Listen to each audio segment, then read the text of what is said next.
मेरे 80 रुपए के चप्पल और 80,000 के जूते में ऐसा क्या फ़र्क है? क्यों लेते हैं लोग? 100 साल भी पूरे पीछे चले जाएं तो भी हमें चप्पल ही दिखते हैं ज़्यादा से ज़्यादा। What amount you think where it all started? उसमें जूते तो डिकम्पोज हो ही गए। स्किन ऑफ एन जानवर के स्किन के थे और उसके अंदर ग्रास था। पॉइंटेड अपना टो शेप नहीं है, उसके वजह से पैर दर्द, अपना पीठ दर्द से गर्दन दर्द, लगभग 3.5 इंच से 4 inch was the ideal foot size. ये इवेंचुअली झगड़ के दोनों ही अलग हो गए और दोनों ही बड़े ब्रांड्स हो गए, एडिडास एंड प्यूमा। इजिप्ट के रनर की देवी का नाम नाइकी है। Sneakers were actually made for playing basketball. Personally जूते अपग्रेड करने हैं अपने, तो क्या लूँ मैं डेली वेयर के लिए? टोज के शेप का वो शूज बनाते हैं। टाइट शूज और ओवल शूज डाल के एक्सरसाइज करते हैं तो आपका पोस्चर करेक्ट नहीं होता। आप शूज डाल के जाते हैं तो भी योगा टीचर आपको बोलता है शूज बाहर निकाल के आओ। मेरे 80 रुपए के चप्पल और 80,000 के जूते में ऐसा क्या फ़र्क है? क्यों लेते हैं लोग? वो MC स्टैन लेता है या ऐसे ही रैपर्स या बड़े बड़े सुपरस्टार्स लेते हैं। It is the same reason Praveen कि आपके 200 या 100 रुपए की घड़ी भी वही काम करती है जो कई लाखों की या कई करोड़ों की घड़ियां भी करती हैं। It's just the brand value and that is the prestige what you carry, the worth, you feel that you are worth to buy that. बाकी जूते एक्चुअली आपके अगर किसी रीज़न से लिए जा रहे हैं, जैसे कि आप कुछ स्पोर्ट्स खेलते हैं तो आपको रनर शूज़ चाहिए, आपको कोई गेम खेलते हैं तो आपको इंडोर शूज़ चाहिए जिसमें कि साउंड प्रूफ हो और मार्क प्रूफ हो, जो अगर बैडमिंटन खेलना है। तो ये सारे शूज़ किसी रीज़न की वजह से ले रहे हैं तो बात अलग है, तो उनकी कॉस्टिंग 10, 15, 20 हज़ार तक जा सकती है। बट जैसे आपने MC स्टैन की बात की या कोई भी सेलिब्रिटी की बात की, वो इतने महंगे जूते लेते हैं, करेक्ट? अगर समझ लो मुझे भी वो जूते लेने हैं, मैं तो वैल्यू फॉर मनी ही देखूंगा, right? What amount you think it's really good कि मैं अगर मेरे चप्पल से उस शूज़ में आना चाहूँ तो it is the right amount? See you get good shoes right from 500 to 2500 में बहुत अच्छे शूज़ मिलते हैं, बहुत अच्छा वेरिएंट मिलता है। लेट इट बी फॉर्मल और स्नीकर्स और any kind of shoes. If you want specialist shoes then only you need to go above that range. जूतों का बहुत ज़्यादा हिस्ट्री तो नहीं है, जहाँ तक मैं जानता हूँ 100 साल भी पूरे पीछे चले जाएं तो भी हमें चप्पल ही दिखते हैं ज़्यादा से ज़्यादा, जूते तो नहीं दिखते हैं। तो वेयर इट ऑल स्टार्टेड? देखो जूते राइट फ्रॉम एशियंट ममीज़ या जो पुराने हम खुदाई करके फॉसिल्स निकालते हैं, Correct. उसमें जूते तो डिकम्पोज हो ही गए, कोई भी मटेरियल के थे। तब तो जूते नेचुरल मटेरियल के बनते थे तो सबसे पहले डिकम्पोज होते थे। करेक्ट। फिर भी अलास्का में कहीं उन्हें ऐसे जूते मिले हैं जो कि स्किन ऑफ एन जानवर के स्किन के थे और उसके अंदर ग्रास था फॉर फुट के सॉफ्टनिंग के लिए, कंफर्ट के लिए, जो इनर सोल बोलता है वैसा उन्होंने ग्रास रखा था जो कि बर्फ में था इसलिए मिला, और वो लगभग 40,000 साल BC का है। लेकिन इंडिया के इतिहास को या रामायण को आप पढ़ो या महाभारत को तो आप देखते हो कि खड़ाऊ हम पहले से ही डाल रहे हैं, यानी कि वुडन शूज़ या खड़ाऊ या पादुका जो थे, ये जो चीज़ थे ये आप डियर स्किन या जानवरों के स्किन के भी बनते थे जिन्हें हम टाई करते थे सैंडल जैसे। करेक्ट। इवेंचुअली ये इवॉल्व हुए जब वॉर में सैनिक जाते थे तब उनके पैरों को सेव करने के लिए लेदर के शूज़, बूट बनने लग गए जिनको हार्ड सोल देने लग गए। और ये चालू हुआ after invention of rubber, because rubber and Rexin was the basic material जिसके वजह से सोल बने जो कि मजबूत रहे अदर दैन वुडन सोल्स। नहीं तो पहले वुडन सोल्स के ऊपर क्लॉथ रैप होता था या स्किन रैप होता था ताकि सॉफ्ट लगे थोड़ा सा। करेक्ट। लेकिन फिर भी वुडन सोल्स भी एक थिक सोल थे जिसके ऊपर भी हम बहुत फ्लेक्सिबिलिटी नहीं थी सोल में, तो फुट में तकलीफ होती थी, हमें बेयर फुट ही रहना पसंद था। बेयर फुट की बात करते हैं, कोई जानवर तो चप्पल पहनते नहीं है। इट साउंड्स लाइक एक आइडियल सिचुएशन है बेयर फुट रहना कि एक्यूप्रेशर भी होते जा रहा है, लेकिन ये ह्यूमन इन्वेंशन क्यों ज़रूरी था? एक्चुअली शिकार करते समय जब आप किसी शिकार के पीछे भागते थे तो कांटा या कोई पत्थर लग जाए तो रुक जाते थे या आपका फुट डैमेज होता था। लेकिन तब आप आदिमानव देखोगे या बाकी सब लोग वो बेयर फुट ही ज़्यादातर रहते थे और ज़्यादा टाइम रहते थे। जब शिकार करने जाए तो ही कोई स्किन के जूते या ऐसे बांध के जाते थे। अनलाइक टुडे हम सुबह शूज़ डालते हैं, रात को हम वो निकालते हैं जब हम घर जाते हैं। मुझे शूज़ थोड़े कम ये लगते हैं कंफर्टेबल, तो मैं क्या करता हूँ ऑफिस में आके उसको उतार देता हूँ और यहाँ पे कंफर्टेबल चप्पल पहन लेता हूँ। आर शूज़ डिज़ाइन टू मतलब सच में पूरे दिन पहनने लायक हैं क्या?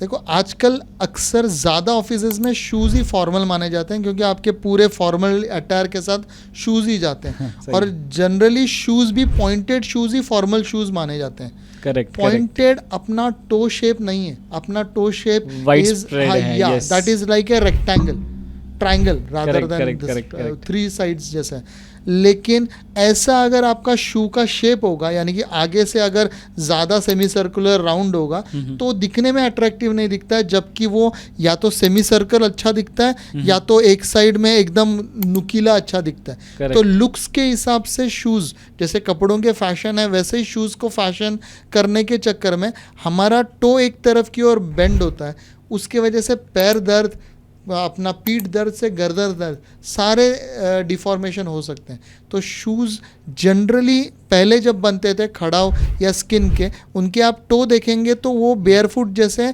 बाहर की तरफ पूरे सेमी सर्कुलर आते थे। Correct, correct. पर मुझे ऐसा याद है बचपन में मेरे पेरेंट्स कहते थे कि शूज़ जो हैं वो पहना कर, ज़्यादा चप्पल मत पहना कर, नहीं तो तेरे पैर फैल जाएंगे, ताकि पैर छोटे रहें, ताकि नहीं तो आगे जाके चप्पल भी नहीं मिलेंगे तुमको अपने साइज़ के। सो इसका पीछे कोई लॉजिक बनता है क्या? लॉजिक तो नहीं मालूम, लेकिन इससे एक कहानी याद आती है कि चाइना में पहले माएँ अपनी लड़कियों को ना, जैसे ही वो 7 साल की होती थी उनके पैरों को कपड़े से कस के बांध देती थी और उनके पैरों को छोटा करते थे। और ये कम से कम 25 साल तक पैर बंधे रहते थे, दिन हो या रात हो, कपड़े से ज़ोर से बांधते थे।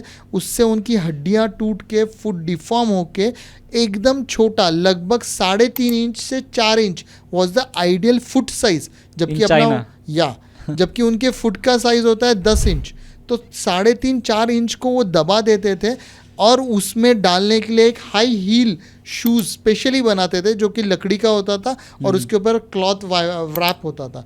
इससे उनका ये कहना था कि लड़कियां सुंदर दिखती हैं जब वो उस इम्बैलेंस शूज़ पे चलती हैं। करेक्ट। जिसके फुट डिफॉर्म होते थे उनकी शादियां जल्दी हो जाती हैं। That sounds amazing.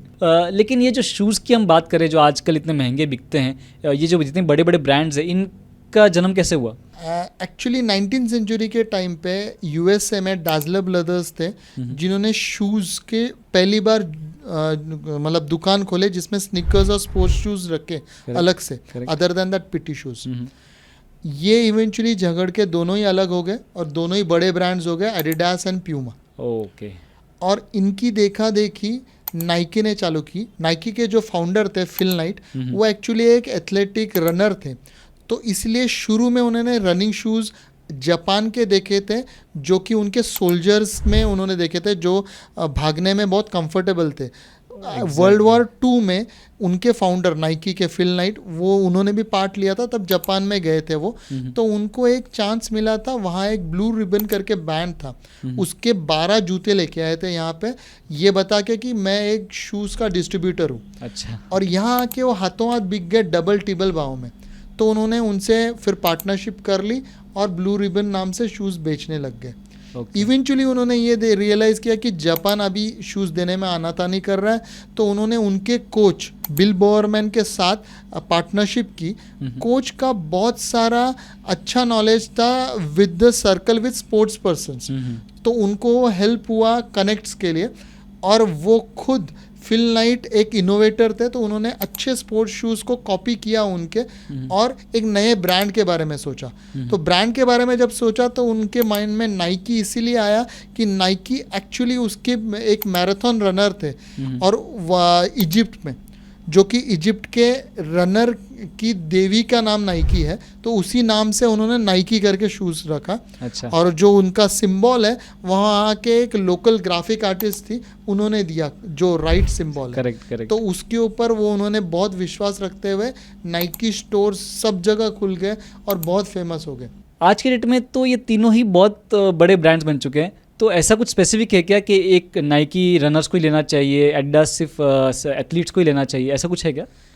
Actually initially जब ये डेवलप हो रहे थे तो ये स्पेसिफिक एक स्पोर्ट्स को पकड़ के डेवलप कर रहे थे खुद को। जैसे कि Adidas sports shoes for only gymnasium, Nike for only runners था।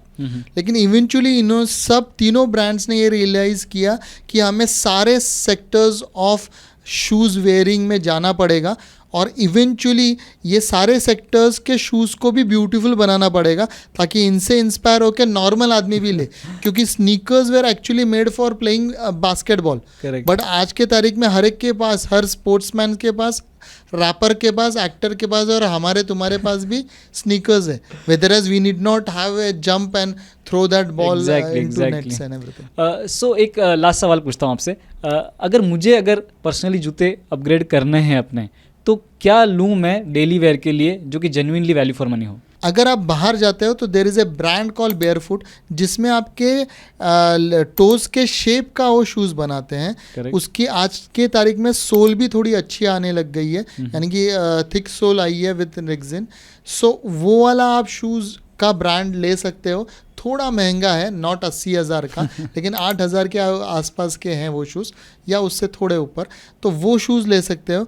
अगर आप जिम में जा रहे हो तो उसमें तो ऐसा बेयरफुट या बाकी ब्रांड्स में आए हैं जिसमें आपके ग्लाउज कैसे एक थंब में जाते हैं, वैसे हर उंगली में जाने वाला वो आपको बेयरफुट एहसास दिलाए जिम में, ताकि आप टोज या लेग्स की एक्सरसाइज या कोई भी एक्सरसाइज करो. क्योंकि आप अगर कोई टाइट शूज़ और ओवल शूज़ डाल के एक्सरसाइज करते हैं तो आपका पोस्चर करेक्ट नहीं होता. इसलिए योगा में बेयरफुट योगा किया जाता है, न कि शूज़ के साथ योगा किया जाता है. Correct. आप शूज़ डाल के जाते हैं तो भी योगा टीचर आपको बोलता है शूज़ बाहर निकाल के आओ. So that is the basic structure of the human being, वो सही होना चाहिए. तो वैसे शूज़ हैं. वैसे ही अगर आपको पीटी शूज़ डालना है, जो नो मार्क शूज़ आते हैं, जिससे कि आप बैडमिंटन कोर्ट या टेबल टेनिस कोर्ट में एक तो कोर्ट ख़राब नहीं होगा और उसका आवाज़ नहीं आएगा. नहीं तो आप हर बॉल जंप करेंगे तो बार-बार आवाज़ आएगा. उसके नो मार्क शूज़ बोलते हैं. रनर के लिए वैसे स्पाइक्स वाले शूज़ आते हैं.